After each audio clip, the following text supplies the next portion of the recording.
Friends, welcome to ખાના ખજાના. આજે આપણે વોશિંગ મશીનને ક્લીન કરતા શીખવાનું છે.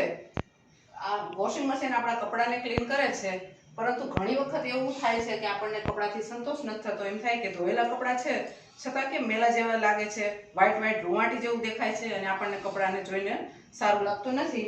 તો ત્યારે આપણને એમ થાય કે મશીન ખરાબ તો નહીં થઈ ગયું હોય ને, કશું જ થયું હોતું નથી તેમાં. મેં પણ મારા ઘરે મિકેનિક જ્યારે આવ્યો હતો ત્યારે મેં એક વખત શીખી લીધું અને હું તેવી જ રીતે પછી સાફ કરી લઉં છું. તો ચાલો હું તમને શીખવાડું કે આપણે જાતે જ આપણે વોશિંગ મશીનને કેવી રીતે ક્લીન કરી શકીએ. દરેક વોશિંગ મશીનમાં લગભગ એક જ થિયરી કામ કરતી હોય છે. તે તમારા મશીનમાં પણ આવી જ રીતે હશે. કપડાની મશીનની અંદર તમે જોશો તો આવી રીતે અંદર પ્લેટ લગાવેલી હશે.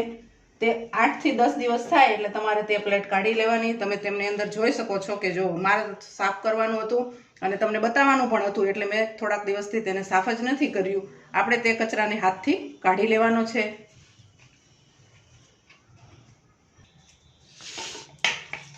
પછી તેને આવી રીતે બ્રશથી, આપણું તો ગમે તે જૂનું બ્રશ હોય, સાફ થઈ ગયું છે. હવે આપણે તેને અંદર લગાવી દઈશું. આવી જ રીતે લગાવી દેવાનું. પછી ઘણી વખત એવું બનતું હોય છે કે મશીનમાં પાણી ધીમું આવતું હોય છે. તમે તેને ચાલુ કરો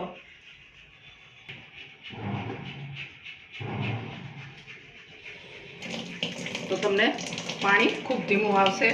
તો એવું થાય કે અરે ઉપર ટાંકી ભરી નથી કે શું. ટાંકી ભરેલી હોવા છતાં જો પાણી ધીમું આવે તો તમારે તેને બંધ કરી દેવાનું. ખૂબ જ આસાનીથી મોટા મોટા પ્રોબ્લેમ્સના સોલ્યુશન પણ આપણે ઘરે કાઢી શકીએ છીએ. અહીંથી વાલ બંધ કરી દેવાનો.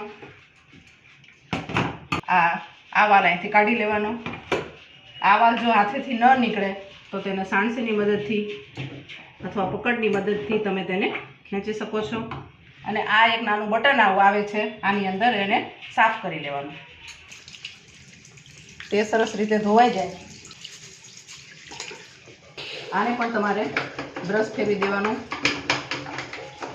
એટલે અહીંથી જે ધૂળ માટી, ઝીણી જે માટીના કણ હોય છે, ઘણી વખત તે ફસાઈ જવાના લીધે પાણી ધીમું આવતું હોય છે.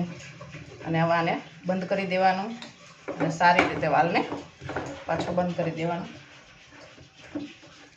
નાની વાત માટે આપણને મિકેનિકને બોલાવવાની જરૂર નથી પડતી. નાની નાની વાતના સોલ્યુશન આપણે ઘરે જ કાઢી લઈ અને કોઈની પણ મદદ લીધા વિના આત્મનિર્ભર બની શકીએ છીએ.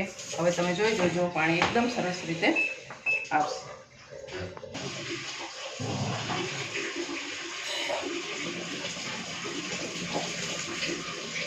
તો તમે જોયું ને ફ્રેન્ડ્સ, આપણે ઘરમાં જ આપણી રીતે આત્મનિર્ભર બની શકીએ છીએ. નાની નાની વાતના પ્રોબ્લેમ્સ આપણે જાતે જ સોલ્વ કરી લેવાના. અને બીજી પણ આવા મશીન ઠીક કરવા કે બીજી કોઈ પણ ગેસ કેવી રીતે આપણો જો ધીમો ચાલતો હોય તો સરખું કરવો, તેના નેક્સ્ટ વિડીયોમાં જોઈશું. તમને જો મારા વિડીયો ગમતા હોય તો પ્લીઝ સબસ્ક્રાઈબ કરજો, લાઈક કરજો અને શેર કરજો. થેન્ક યુ મારા વિડીયો જોવા બદલ. ખૂબ ખૂબ આભાર.